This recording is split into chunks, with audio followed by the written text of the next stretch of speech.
to install IPA files on your iPhone. In this video, guys, I'm going to be walking you through how you can install IPA files on iPhone.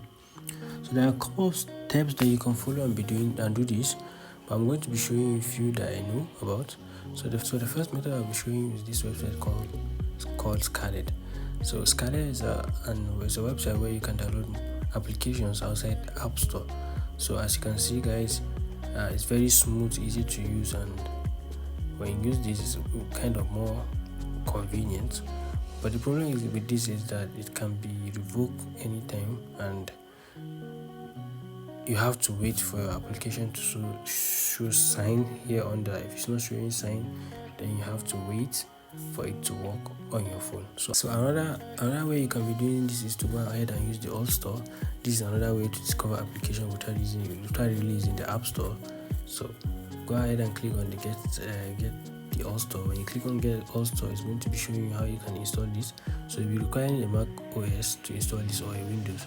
So after installation, I don't think you will need a computer anymore, because you're going to be doing this on your phone. So another way you can be doing this is to use the side store, which is also, there's no need of computer here. You don't need a computer to use this.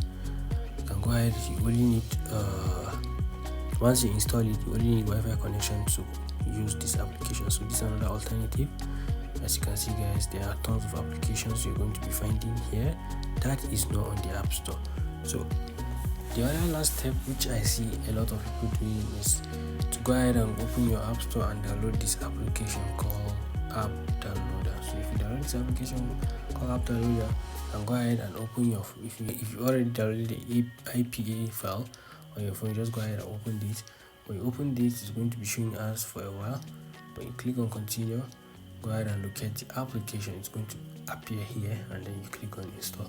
So guys, if you have any questions about any of this, or have any difficulties installing any of this, just go ahead and comment on the comment section, and I'll get back to you or show you the next step of doing this. If this video is really helpful, don't forget to support the channel. Click